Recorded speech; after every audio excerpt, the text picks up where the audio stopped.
এই মুহূর্তে আমাদের সাথে উপস্থিত হয়েছেন স্বামী প্রদীপ্তানন্দ মহারাজ, কার্তিক মহারাজও। গোকুল বাবু, আপনি আমাদের সঙ্গে থাকুন। কার্তিক মহারাজ, স্বামী প্রদীপ্তানন্দ মহারাজ এই মুহূর্তে আমাদের সাথে রয়েছেন, আমি এবং অনির্বাণ রয়েছি। কার্তিক মহারাজ, এই পুরস্কার কাদেরকে অর্পণ করবেন? আপনার লড়াই, এতদিনের সংগ্রাম, ভারত সরকার এই স্বীকৃতি দিল, আজকে পদ্ম পুরস্কারে ভূষিত হলেন স্বামী প্রদীপ্তানন্দ মহারাজ। কার্তিক মহারাজ।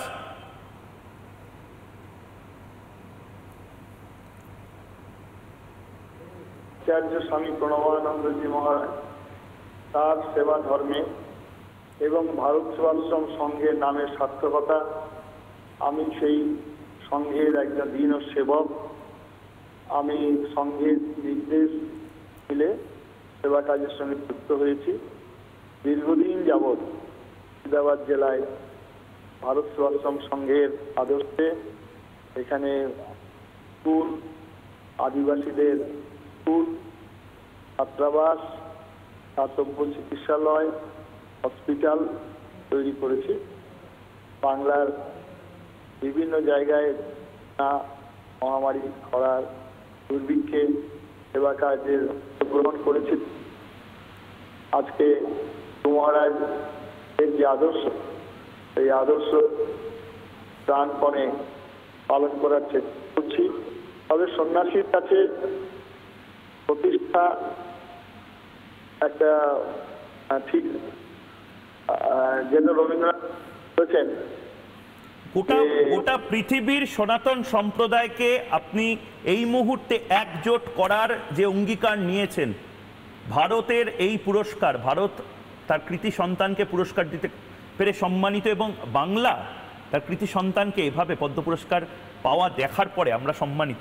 কোথায় যে মনে সঙ্গের সেবক ভাবে নিজেকে তো মনে করছি।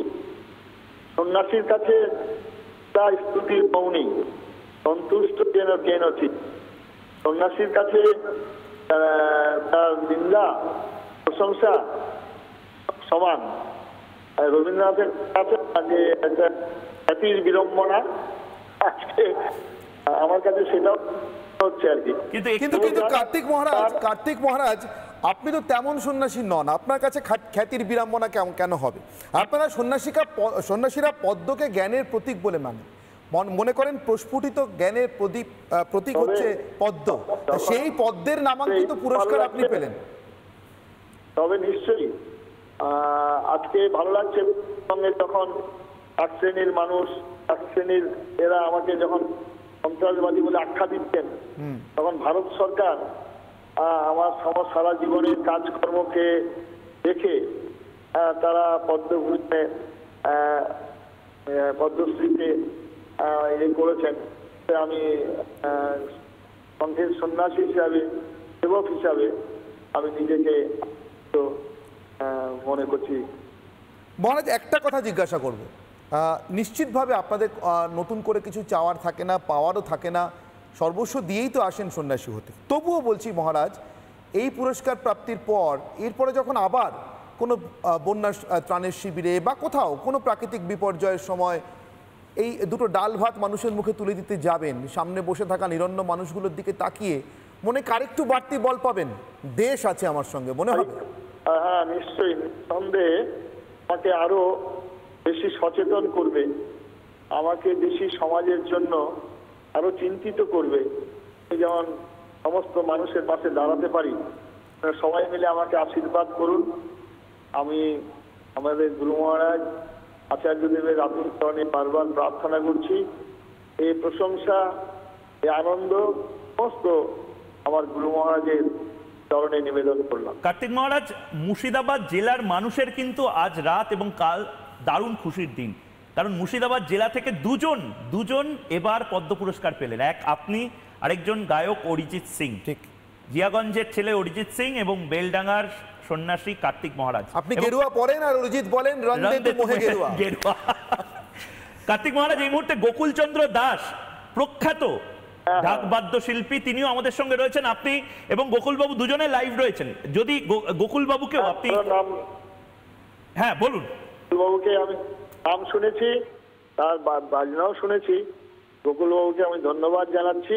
আচ্ছা, কারণ গোকুলবাবু সত্যি একজন আমাদের বাংলার বাঙালি হিসাবে আমরা আনন্দিত, গর্বিত যে আমাদের বাংলার যে অবদান সর্বক্ষেত্রে, ধর্মক্ষেত্রে যেমন রয়েছে, শিল্পক্ষেত্রে রয়েছে, সমস্ত ক্ষেত্রেই বাংলা অগ্রণী ভূমিকা ছিল।